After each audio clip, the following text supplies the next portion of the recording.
Okay, so I think we'll get started. So hello everybody and welcome to Study Hire's Accessibility in Higher Education webinar. We're really pleased that you're all able to join us today, and I very much hope that you find the session useful. My name is Charlotte and I'll be chairing the session today, and I'm from Study Hire, which is a Uni Connect programme, and Shamsa, who is also from Study Hire, will be running the Q&A at the end of the session, who you may or may not be able to see on your screen now, but you will do later. So we're very lucky today to be joined by our panel members, and they're going to be talking to us about accessing disability support within higher education institutions. So first of all, we're going to hear from Jodie, who is an Oxford Brookes graduate ambassador, who is going to talk about accessing disability support from a first-hand perspective. So Jodie is a former student at Oxford Brookes.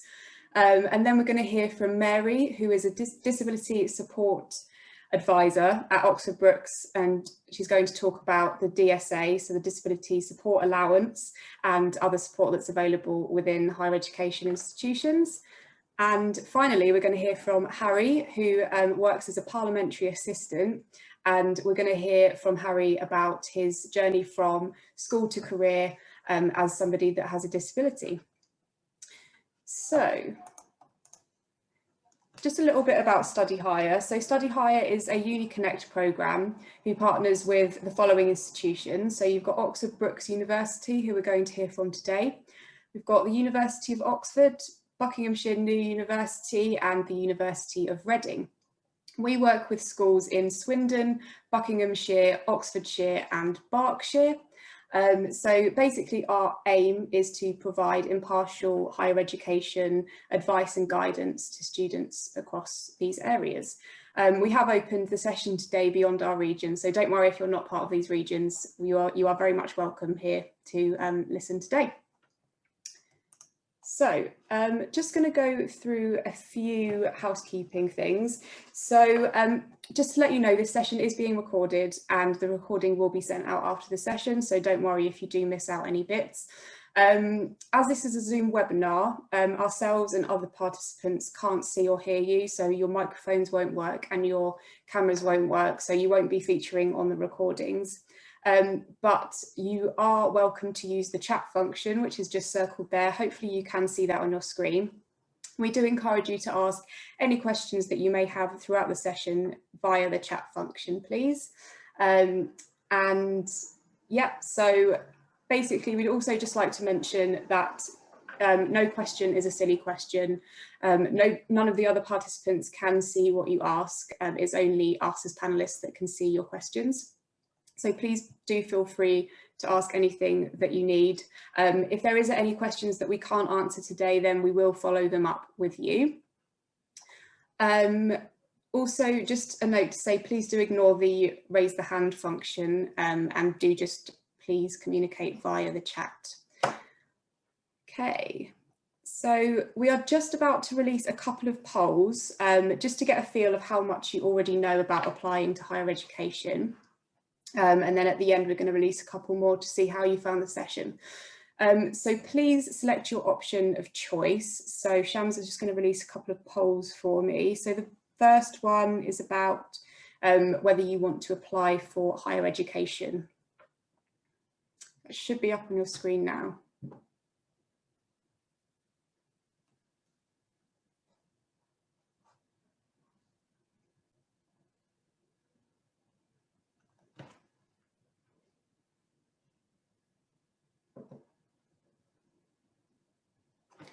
Lovely, got a few more people yet to vote, so please do select your option.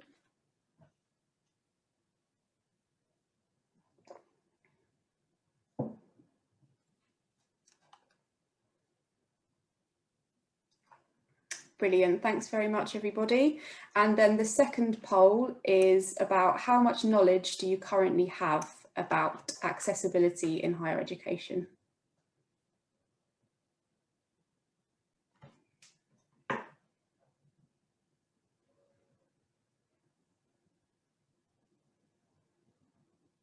Lovely, thank you all. Just wait a couple more minutes to get all the votes in.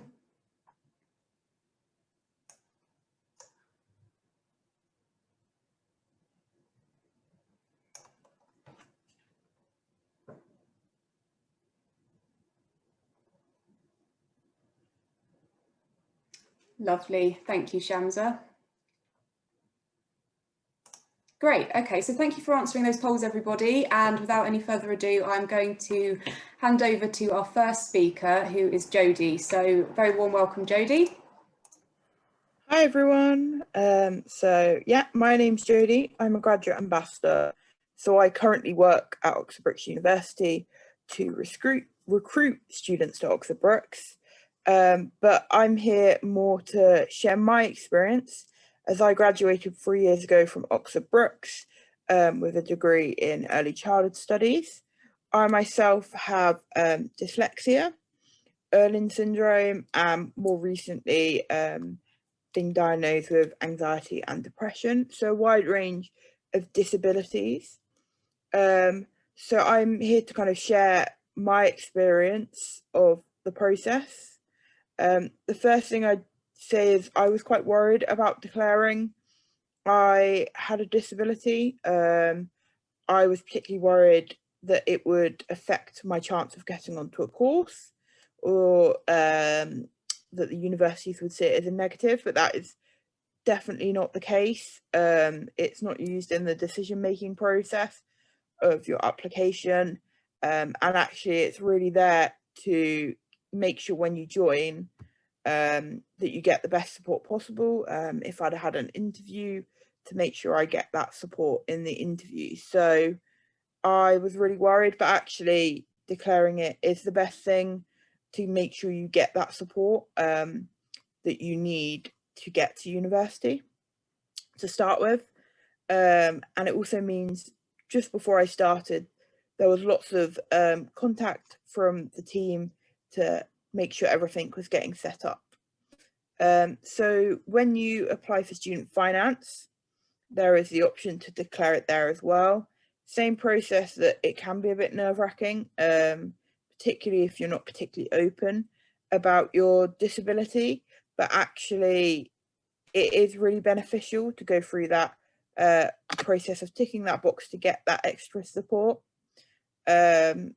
Particularly as actually something I found through the DSA process was that when I had one of my assessments, it was actually really good to find actually some suggestions of products and stuff I'd never actually heard of or knew about and thought would be a good fit. Obviously, schools and colleges are probably, if you've declared it, supporting you now with your disability, but there can be quite limits to some of their understanding of what is available.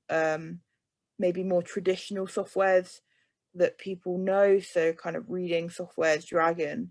And it wasn't until I went to my assessment to recommend products that I actually found some really cool new products that actually were really beneficial that I didn't think about. So that's a really cool kind of, I guess, aspect of the process. I'd also say it's really important to, before their meetings, think about what you need and what you want, because actually every one of us is an individual with differing needs. So it can be quite helpful to kind of think about what stuff you have already that might help you. For example, I knew coloured paper helped me, so that's something I mentioned straight away. So that really helps. I know it can be really hard, but actually being really open and honest with any academic tutors or lecturers. So one thing I really liked at Brookes is they made, I guess it's not really a report, but a document that all the lecturers got sent before all of my sessions to make sure they were aware of the needs and what happened and what I would do, and that I was maybe recording the lecturers and stuff. And that was actually really reassuring. That meant I didn't actually have to stand in front of a class and declare it to everyone. What I think quite a worry for some people maybe when you go to university, that everyone has to know. because you move around to lots of different sessions. You might have different people teaching you every semester. But the way it was done at Brookes was really reassuring that the people that needed to know knew, but then the rest was up to me on who found out. And I actually learned, though, through my journey at Oxford Brookes, that actually being very open and honest about my disability, even though it could be quite hard, actually meant I got the most support from people around me, so my friends, a lot more understanding. So it can be quite tricky, and obviously it is entirely up to you who you tell. It is your choice, but actually university really helped me learn how to help me going forward. What as we might hear from Harry, is actually really important, because when I went into the world of work, it's kind of expected a bit more that you know what support you need.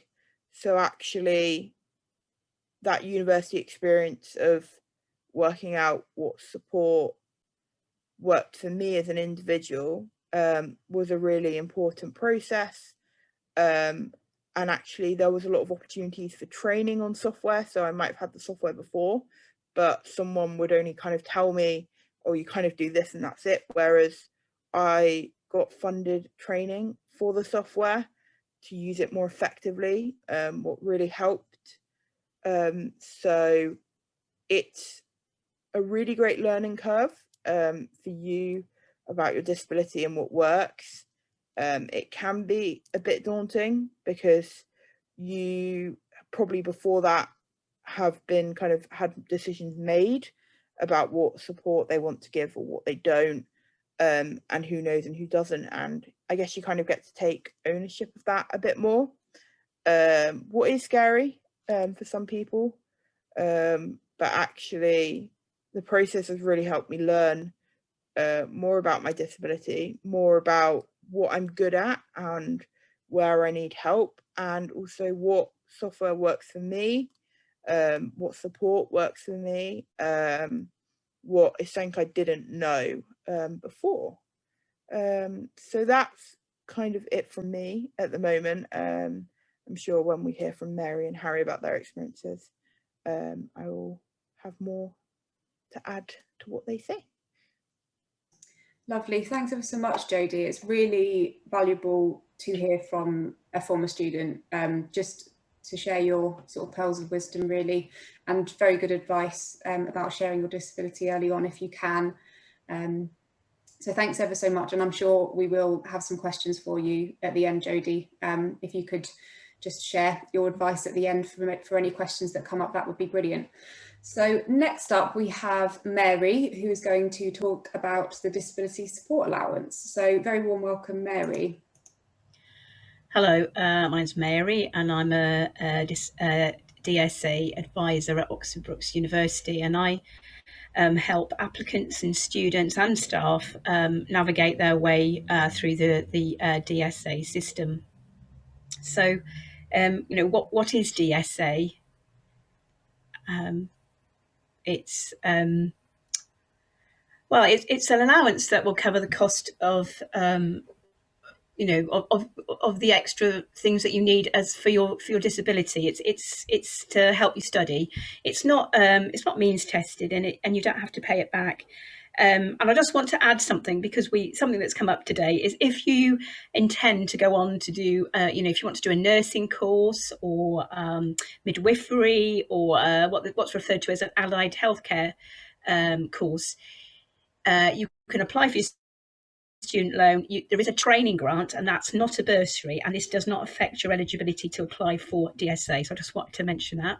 So you know, you might be thinking, well, do I have a disability? So if you're neurodiverse, you've got dyslexia, dyspraxia, ADHD, you're on the autism spectrum, or you know, you've got a mental health condition, and that does include anxiety, or you know, or depression, and or a physical disability, or sometimes people have a combination of, you know, maybe 2 or 3 of those that I've just mentioned. For the DSA, you need to provide evidence of your disability, and I'll go back and talk about evidence in a moment.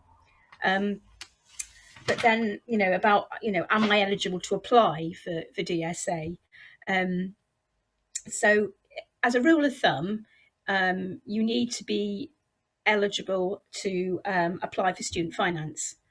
So if you've got a student finance loan and you've got your disability, then you can apply. And the easiest way to apply, or the most straightforward way to apply, I would say, is through your student finance account.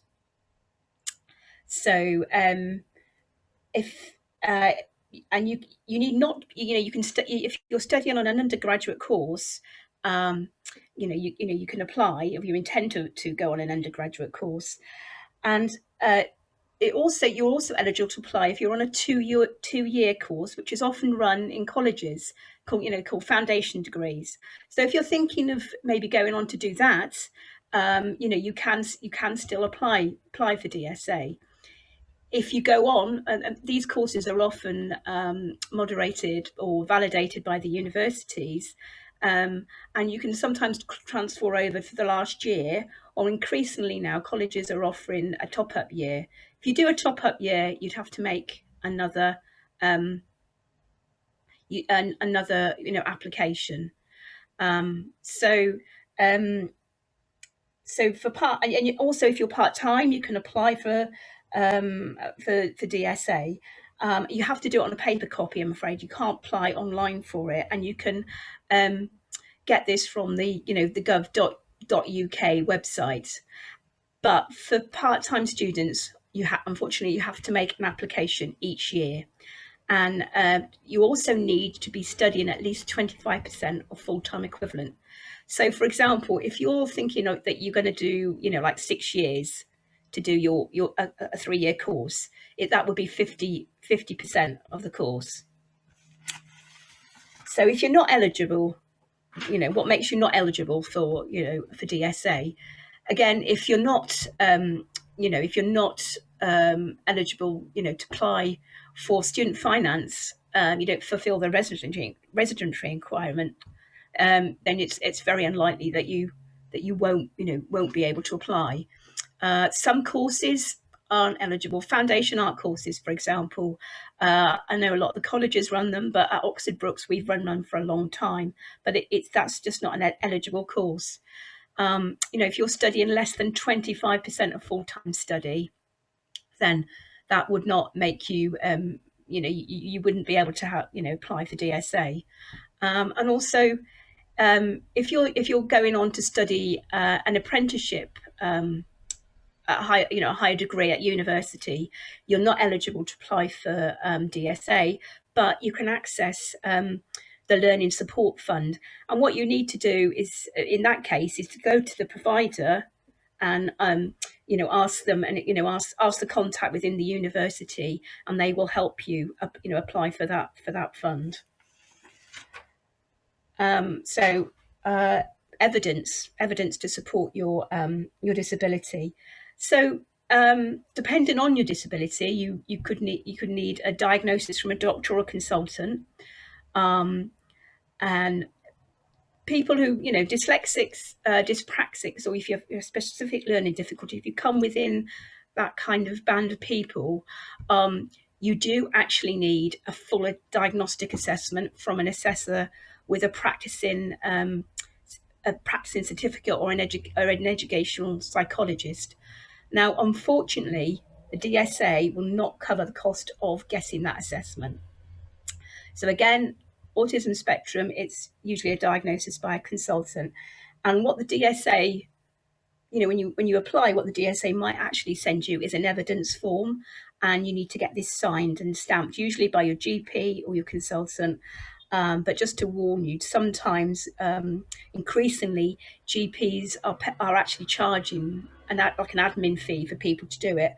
And I would recommend that if you're on a low income, if you know your family's on a low income, maybe keep a receipt and see if at some stage it might be possible to claim this back. Evidence which is not acceptable which this is a bit unfortunate because, you know, you've been used to getting these arrangements through your school or college, but it's not, you know, your access arrangements and the statement of need. Once you go into higher education, that's not valid. So I said I'd come back to evidence, and this is a really important thing that you need to get right. Really, is when you're sending your evidence to the DSA, it's a really good idea at the same time if you need to think about the universities that you're going to, that you want to go to, that you're applying to, and find out who you need to send it to. It may well be that it'll be your firm and your insurance choice, but you really need to get that in your head. And what you need to do is you need to separate these two areas. So you're providing your evidence to the DSA, and then you need to also contact your university or your provider, and actually, have a conversation with them about your evidence. The DSA and the universities, well, certainly the university, is enabled to apply on your behalf, and due to confidentiality as well, the DSA will not talk to the university about your application. So it's very, and I've come across this before, just because you apply for your DSA doesn't mean to say that you'll get any what's called reasonable adjustment in higher education, because you haven't sent your evidence in, you haven't applied for it. And that's very similar to maybe what you might, it's similar to what you would get as your access arrangements. And also the other way around, if you've sent your evidence to the university, it doesn't immediately mean that you're going to get your DSA. So it's really, really important to separate those two things out. So when you've applied for your DSA, you will get sent a letter by email, and it will ask you to book your needs assessment. And Jodie's touched on this before. And there's a link in this letter, and you need to enter your postcode to find your nearest needs assessment centre. So don't ignore this email. Really kind of make sure you action it. It's really easy when you get an email come up on your phone just to think, oh, I'll do that later, I don't really understand it, and then months go by and you haven't progressed your application. So it's really important to do that. If you're not sure, ask somebody. And so, as Jodie said, it's not a test. No one is judging you. And what the needs assessor will do is, you'll look at assisted technology, equipment, mentoring or study skills. It depends on, obviously, the disability that you've got. So the needs assessor will report back to the DSA. And it's really important that that you realise that the needs assessment may make some recommendations that the DSA will decide not to fund. So, it is recommendations. And also, just to say as well, the cost of when you book your needs assessment, you don't have to pay that out up front. It comes from your actual allowance. But make sure that you've got your DSA 1 letter, because that's what the needs assessor will ask. They want, before you have your appointment, you will need to have that letter, or else you could get charged for it. So moving on, then, when you've been to your new needs assessment, what happens is the needs assessor reports back to the DSA. They'll share that report with you, and you will eventually, hopefully within a couple of this process can take quite a long time, especially in busy periods. So it's really, really important that you start the process as soon as you can. So anyway, so the DSA will send you an email. Again, it is really important. This letter is several pages long. It's so easy to think, oh, I've been to my needs assessment, I've done all this, and I've got this letter and I don't understand it. Again, ask. Because what you'll find is if you just kind of flick down the page, it has several pages. So, it'll tell you, and you have to act on it. Nobody is going to do, I don't sound harsh, but nobody's going to, do this for you, you need to audit your specialist equipment. So, and the contact details are on the DSA2 letter. And don't wait. It's really important that you don't wait until after your results come out, because what will happen is that the, if a lot of people, and I'm sure a lot of people do wait, it takes them, the suppliers are trying to supply the equipment. So there's more of a delay. So you don't want to be kind of coming up to go into uni and worrying about your equipment not coming through. So do that as soon as possible. Don't wait for your results. Even if you end up going to your insurance offer, or if you go through clearing, it still means that you just need to contact the DSA. They might have to make some adjustments to your letter, but as soon as you get your letter through, start actioning it. Again, like if you get non-medical help, look at the, after you get your equipment, you might have assisted training, IC. You don't have to take that all at once as well. You can spread it out over the year. And also, and your IT equipment is being delivered. And find out how you access it. You can ask the university, find out when can I put my name down for study skills? When do I put my name down for mentoring? How does it work? You just ask those questions. Is there a waiting list? Can I just go on that waiting list to be allocated as soon as possible? And also general, as I said, this letter is several pages long. So general allowance usually comes at the bottom. So you might be getting an ink allowance and a paper allowance per year and not realise. What you usually need to do is keep the receipts, and then there's a form to claim it back. I've seen on some allowances there is a claim for Grammarly Premier. They might have made it, you might have got it for 1 year, but for subsequent years, of course, you have to pay for it yourself and then claim it back. So really, really make sure you check this, check the allowance section of it.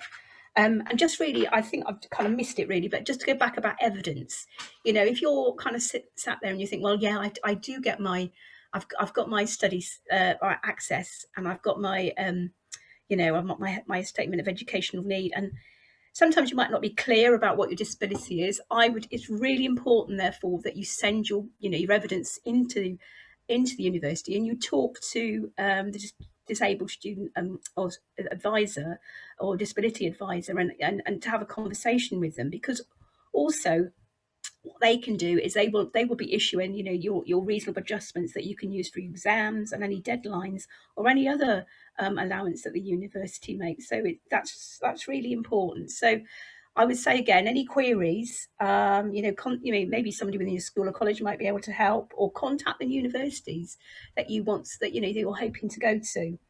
At Oxford Brookes, we're the wellbeing department is where everything sits under. And I would also recommend on YouTube the NUS have got a quite really good video clip about navigating the DSA. And finally, if you've got any questions, I'm really happy for you to contact me. And the email is at the bottom. It's at the next slide, Shamsa. My contact details. I'm on leave for a bit, but so it might be a week or so before you hear back from me. But yes, so please ask any questions at the end. Thank you. Brilliant. Thanks ever so much, Mary. It was very, very useful just to hear your advice, really. I think coming from somebody that works with students in supporting them with the DSA, it's very valuable to hear that early on. So thanks ever so much. And thank you for putting your email at the bottom. Please do make use of Mary's advice if a question does come up. So thank you very much. We're now going to move on to Harry, who is our final speaker today. So very warm welcome, Harry. Thank you, Charlotte, and hi all. So I'm just going to basically speak to the importance of getting the right support, and how much having the right support and asking for it, as Jodie spoke powerfully earlier, can actually help you both in higher education and then beyond. So a little bit about me. I mean, I was born with cerebral palsy. I'm in a wheelchair, and I studied BA in politics with history at Oxford Brookes from 2014 to 2017. I then took a year out to do a bit of work at the local council, and then I've just completed a 2-year master's at Oxford University from 2018 to 2020, also in politics.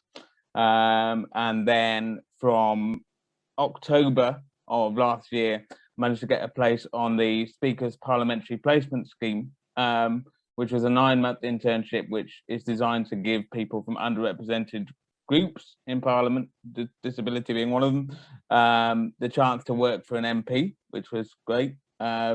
And so I was lucky enough to be put in the office of Florence Eshalomi, who is the Labour MP for Vauxhall in central London. And I'm pleased to say that I've now secured a permanent job working for her. So that's the kind of background about where I am and who I am.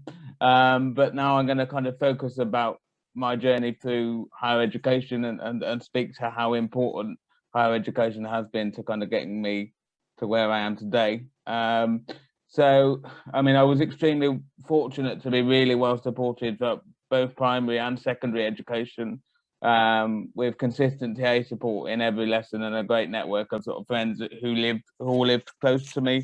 And it really felt like a sort of comfort zone throughout school. I was lucky like that. But as a wheelchair user, higher education really always seemed daunting to me, as it would involve kind of leaving this comfort zone. And there was a lot of uncertainty about support and questions and continuation. And it's generally quite a stressful time. But there's also obviously a cultural pressure at times, or to sort of move away from home. And I kind of felt this a bit when I was sixth form. As I said, you know, this uncertainty came at a time when you're 18 or thinking about applying for university, often comes at a time when you're transitioning from children to adult services in all other aspects, and that was my case as well. So it was a time of lots of change and uncertainty, and because of this, you know, I didn't feel ready to leave home for all that would entail for me, and so I stayed local and went to Brookes, which was a really fantastic choice, because there I was really well supported by DSA that, you know, Mary's just spoken to, that got me note-taking support in all of my lectures and exams, and also paid for me to have taxi travel to and from lectures, which was really helpful. And I was able then to come out of Brookes with first-class honours, which was great. It was a good, great step for me. And obviously it goes without saying that I couldn't have done this, couldn't have achieved this without having the right support in place for me to thrive. You know, I wouldn't be in a position where I could have taken notes for myself in lectures. I would have felt easily behind and quite under pressure, but they did it really discreetly. It was fantastic. As Jodie said earlier, you know, it never impacted on the way that I was graded or looked at by lecturers, etc. This then, you know, allowed me to apply to Oxford, you know, for a master's, and by the time I was a few years older, I did feel ready to move out. And you know, I was very, very lucky because the college I was at had specially adapted accommodation that was newly built. And you know, I had to get used to transitioning from living away from home, which was big, but basically, you know, I had a really good time having pushed myself to do that. And it's now given me the confidence to move to London to work in a job that I love.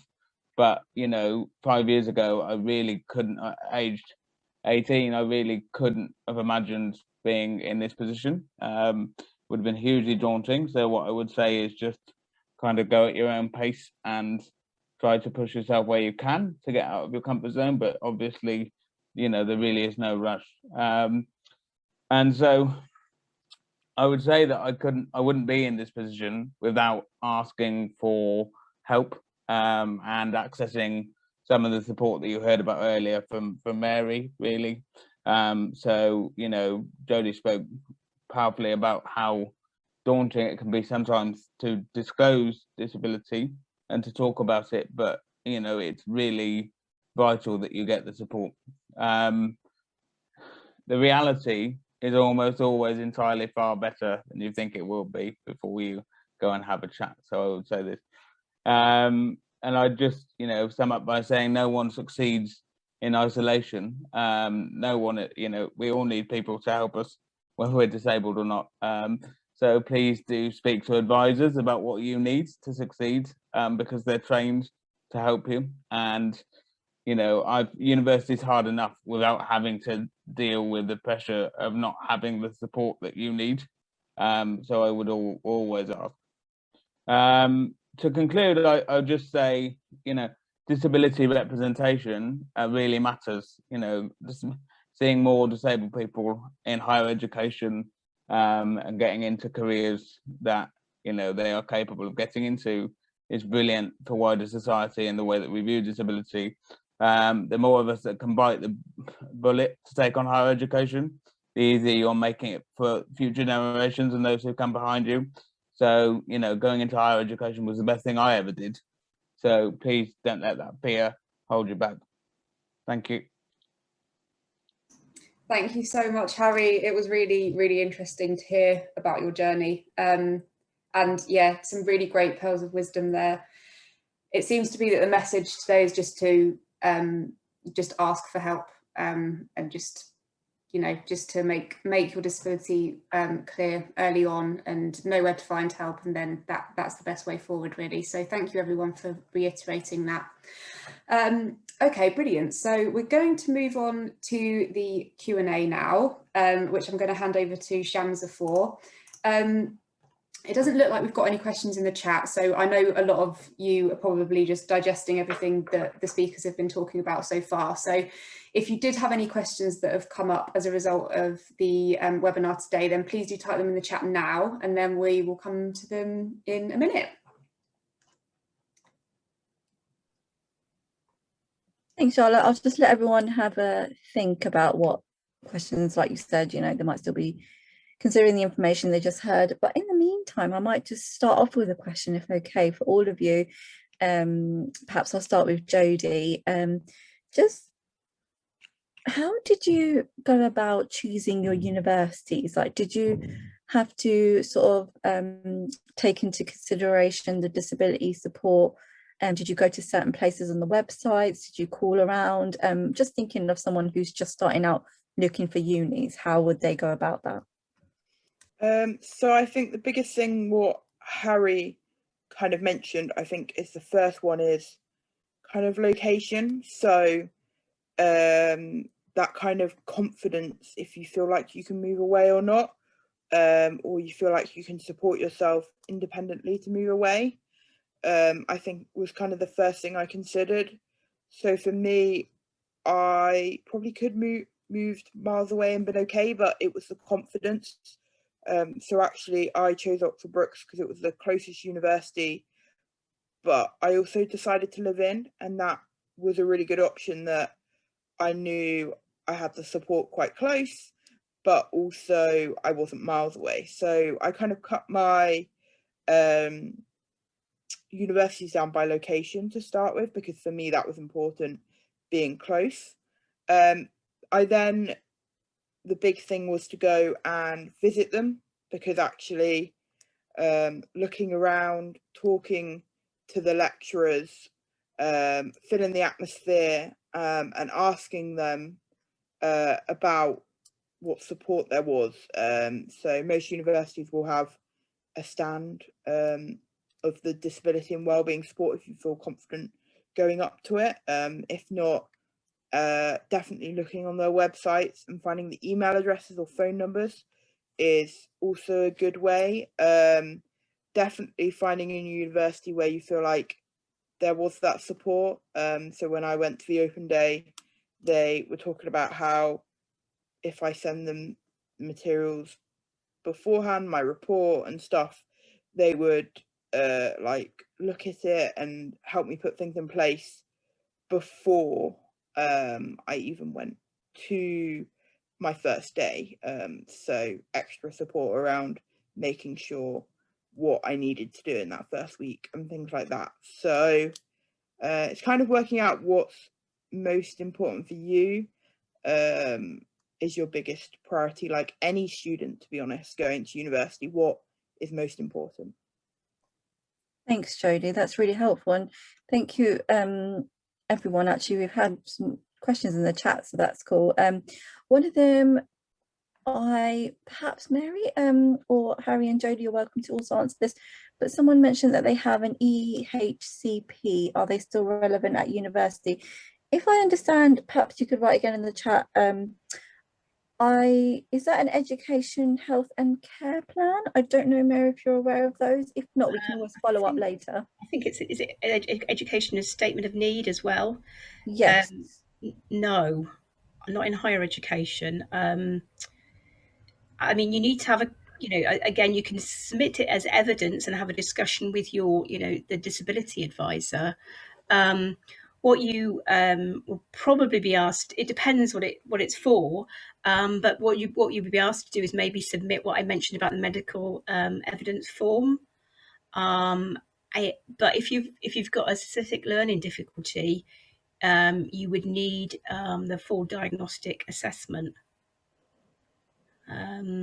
So I think that's the best thing to do, is to have a conversation, with your disability, the advisor of the university that you're hoping to go to, the universities that you're hoping to go to, and talk to them about it. Yeah, sorry about that. That's not relevant anymore, but hopefully this other method that you can do also brings support and it won't be too difficult to do. Sorry, can I just come in, because I've just read what Harrison said. I'm literally in the same position, nice. Harrison. So, and I went through this. So, any documentation that you've got that's relevant from secondary school, even if it's not the formal requirement, do bring that along to assessments, because, where you have information about yourself that's been recognised and diagnosed, then it's so much easier to have that, rather than to have to sort of tell everybody the same thing 8 times. So just kind of keep any relevant documentation from your GP, etc., anything that could help, and you should be fine. Thank you, Harry. That's really useful. It's just kind of like what Mary was saying earlier, keeping all your receipts, keeping all the documents, they'll probably come in handy.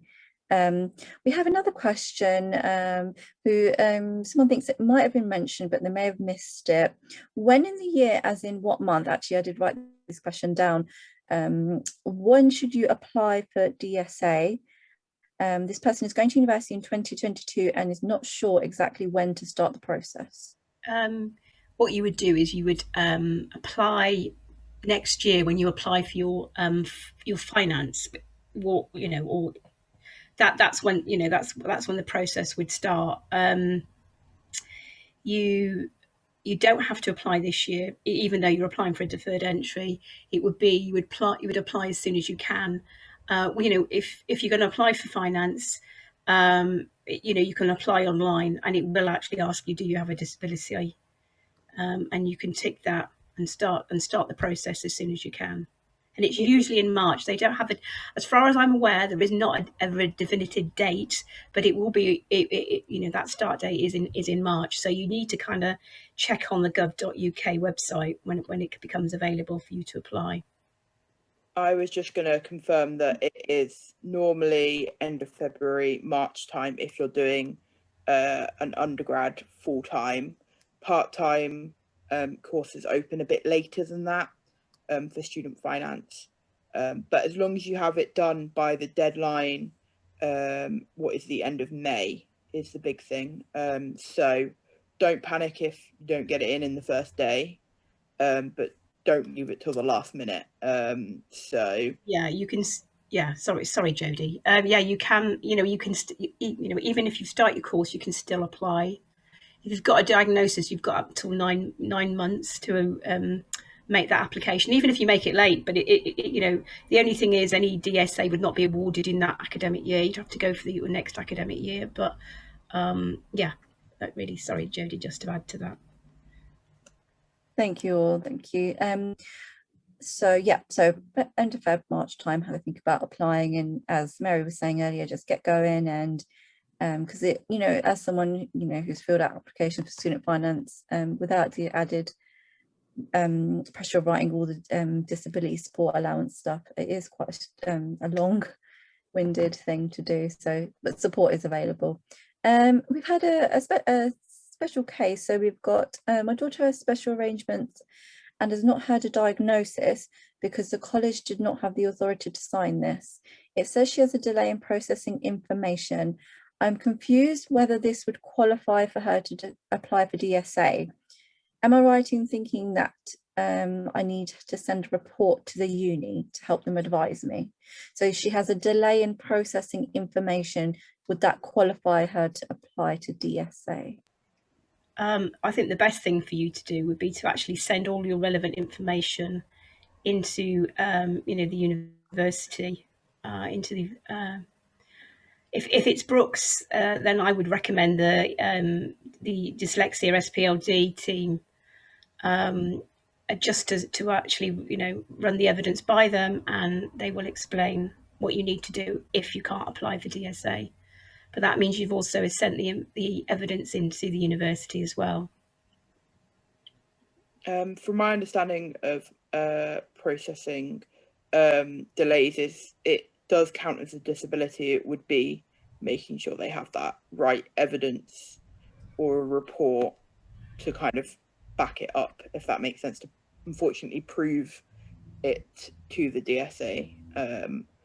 But yeah, from what I know about the kind of condition, it definitely would be a condition. You just need the right report. But like Mary said, the universities are really great at helping you know what information and what qualifies.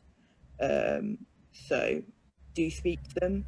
And I would say worst case scenario, if you put it in DSA don't think it's enough, they won't automatically say no. They'll say, have you got any more information? So if you do put your application in and then realize you haven't added something or need to, or they want more information, they will ask for it. It's not just a straight no.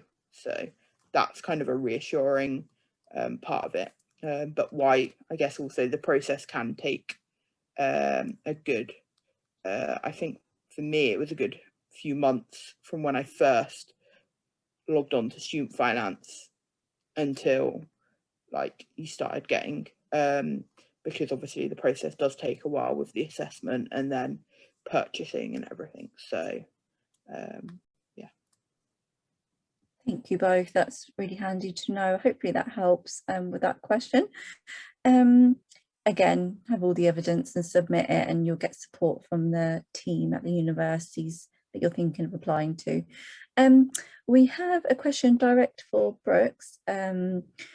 Someone is thinking of doing a part-time MA, but is also a full-time carer. Would there be support put in place for caring responsibilities? Yeah, Mary, I'm not sure. Yeah, if you would know this one. Yes, I mean, we do have a welfare team within wellbeing, and if you're a carer, you can contact them and talk to them about your needs, and they can tell you what support Brookes can provide. I don't know if Jodie knows anything further. I don't know if this has come up before, Jodie. So there is a specific person that you can contact to go through it. So you wouldn't qualify for DSA in that process, but the university does provide support. So I'll grab their email now for you and send it to you in the chat. It's also worth looking at whether universities provide financial support to carers as well, because there may well be bursaries available at different universities. So that will be something that you need to look at on the sort of finance section of each university that you're looking at. Perfect, thank you all. Question for Harry. Perhaps, did you find that there was a difference between the support that you got in school and the support then you were getting at uni? And did you kind of have to maybe sort of note down what you were getting at school and then think, oh, I need to ask for this when I go to uni? Or yes, yeah, I did find that there was quite a big difference actually. It not in the end, but the process of, as I said when I spoke, I mean, for me, my school, I was at the same secondary school for 7 years, so you got people knew you, that they knew what support you required. It was a real kind of comfort zone for me, and the process of transitioning was, I'm not going to lie, it was quite daunting, but we got there in the end in terms of note takers, scribes in exams. So all of the support that I did have in place at school was transferred. But the one thing I would mention that I'm sure people are aware of, but there's a kind of very strong separation between academic help and any medical help or personal care that you might require. So for me, I had to get support differently for stuff like going to the loo and support with, you know, my physical needs rather than my academic needs, and just being aware of that is important advice. Perfect, thank you, Harry. That's really useful to know, especially with physical support that may be needed. So definitely consider your needs and note them down and have a think about what you might need when you get to university, and always ask and always share what you might need to ask help for. And perhaps Harry, again, because you did stay at accommodation, is there any, when you stayed in your accommodation, what kind of support was there available, and did you kind of have to research before, like you know, what kind of facilities you would need? Was that quite easy to do, or did you find when you went there you needed different kinds of support? Yeah, another good question. This comes basically, you need to speak directly to the university that you're applying for. In my experience, most universities do have some sort of accessible accommodation that they offer, but there is a large variation. So obviously for me it was quite an important factor, and I was actually really very lucky because the college that I applied to had literally just finished building a new accessible wing of accommodation. And you know, so, and living there was fantastic. But you know, what kind of support, as to just going back to what I just said, you know, in terms of DSA, in terms of university themselves, they provided me the accommodation, but they wouldn't get involved in any questions about care or any of those kind of more medical needs. So I had to source them through the local authority in the way that you usually would. But yeah, as I say, just being aware of that separation is important. Lovely, thank you, Harry. Yeah, sorry. That with DSA is that if you need a particular room that's more expensive because of your needs and stuff, there is DSA can look into that, or the university might as well. So if you've got to have a particular type, sometimes if it is more expensive or stuff, that is something that the university or DSA can look into.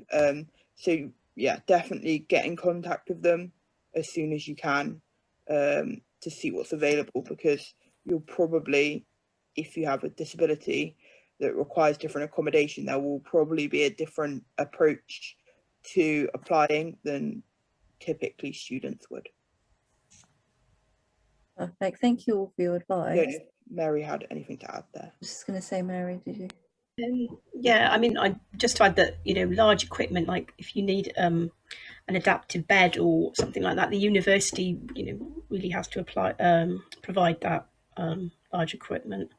It has changed. The regulations have changed over the years of what the DSA will now fund, and so quite, you know, large sort of pieces of equipment that you might need really should be, you know, funded by the university. So like Jodie said, it's really important to have a conversation with the university that you know that you want to go to, and things like, for example, you know, like if you need an alarm in your room, it's, you know, really important to have that conversation as well. So like Harry and Jodie have said, you really need to kind of think about you know, what you require. So that's all I'd like to add to that. Thank you all for the answers to the questions that were said, and hopefully the attendees found these useful. We've had some nice comments saying thank you very much. So I might pass over back to Charlotte now just to close up today's session. Thanks, Shamsa, and thanks everyone for your answers. Yeah, really useful information, and that is reflected in a few comments in the chat. So there's been a few thank yous. I don't know if you can see them, but yeah, thank you so much for taking the time, everybody. So I just wanted to remind everybody that, whoops, go back to the last slide. I'm just going to remind everyone that we will be sending a accessibility in higher education booklet to you in the post. So Shamsa and I are going to play postman next week. So you should get that late next week delivered to you. And this is going to be basically just a summary of the sort of information that was delivered today, but also a checklist of things that you should think about while applying for university or college as somebody with a disability. And there's also a section on questions to ask at open days as well, which might be quite useful. So this will be given to you in physical form in the post, and I will also send a PDF in case you wanted a digital version as well. Just a final slide to say, please do keep in touch. You can follow us on Instagram, Twitter or LinkedIn. If you just search Study Higher, then that should come up on all 3 platforms. If you wanted to scan that barcode, that will take you to a website where you can talk to Study Higher staff, such as Shamsa and myself, and we can give you advice on applying for university or just general career options available.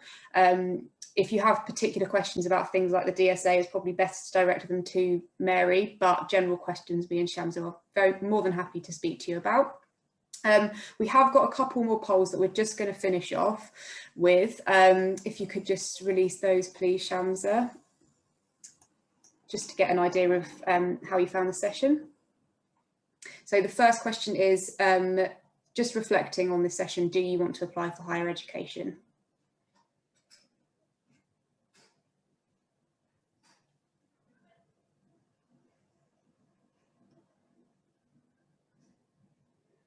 Okay, just wait for a couple more responses. Brilliant, thanks Shamsa. And the next one is how much knowledge do you have having listened to the session today?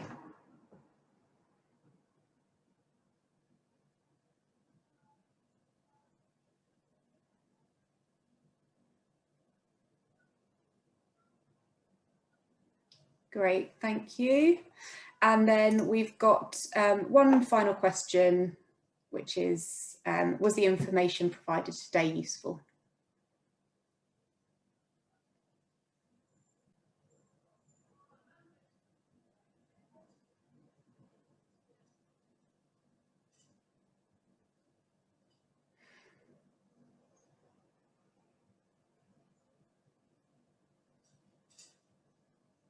Wonderful. Thank you very much, everybody, for answering those. And once again, thank you very much for taking the time to attend today. Really hope that you found the session useful. And yeah, it's been great to speak to you all. Shams, have you got your... Sorry, Charlotte, we just had someone else say in the chat, would we send this chat to Senkos to advise sixth form students?